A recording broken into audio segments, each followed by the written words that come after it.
এর যে লুকস এত শোরুমে বাইরে বাইরে নিলে এটা বলবে যে ওয়েট অ্যান্ড সি জাস্ট ভিডিওটা করি। এপাশে রিফাত আর জহির আছে।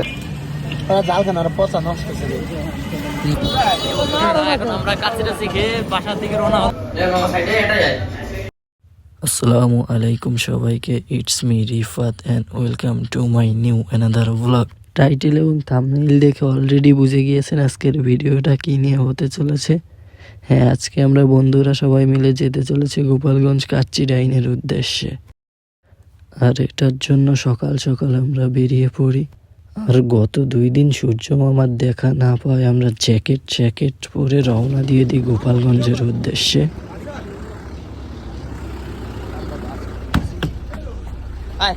বাসে উঠে সামনে সিট না পাওয়ায় আমাদের সকলকে অনিচ্ছাকৃতভাবে পিছনে বসতে হয়।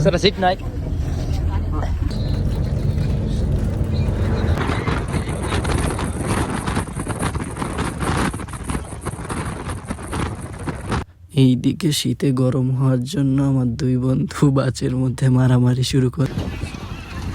কিছুক্ষণ পর আমাদের বাসটি উলপুর বাস স্ট্যান্ডে এসে দাঁড়ায়। তারপর আমরা আবার রওনা দিয়ে দিই গোপালগঞ্জের উদ্দেশ্যে।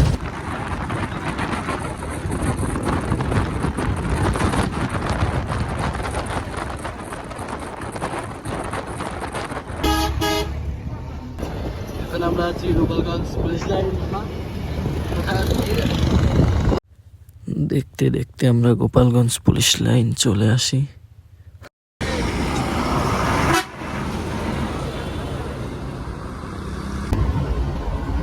এরপর আমরা অটোতে করে লঞ্চঘাট চলে আসি।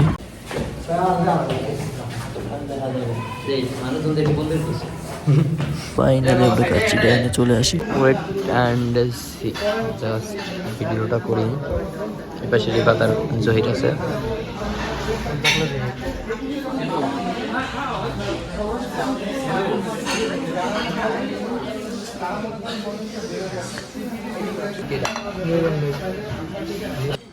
এইদিকে আমি এবং আমার আরেক বন্ধু খাবারের অনেস্ট রিভিউ দিচ্ছিলাম। কাচ্চি ডাইনে খাবার কিরকম লাগলো? মাশাআল্লাহ, আলহামদুলিল্লাহ অনেক ভালো হয়েছে। তারপর ভাই বাদাম শরবত চেক করে দেখেন ভাই।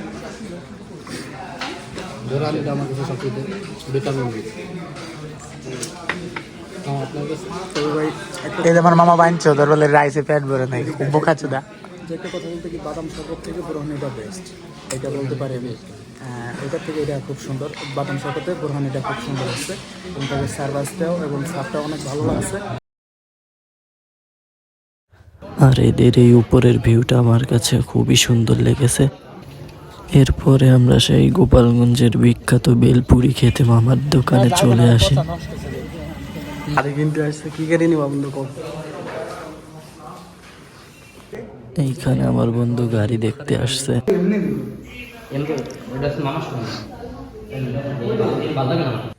এরপর বন্ধু আমার বাইকের উপর উঠে ট্রায়াল দেয়, খুব শীঘ্রই সে এটা নিবে ইনশাআল্লাহ, দোয়া করি। এরপর আমরা আবারও বাড়ির উদ্দেশ্যে রওনা দিয়ে দেই। এখন আমরা কাছেটা শিখে বাসা থেকে রওনা হলাম।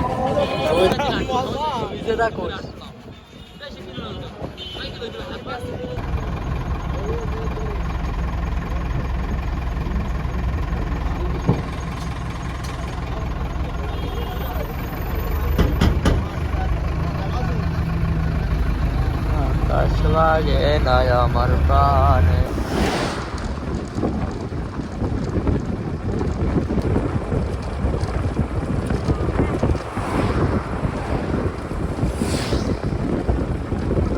দেখতে দেখতে আমরা বাড়িতে চলে আসি।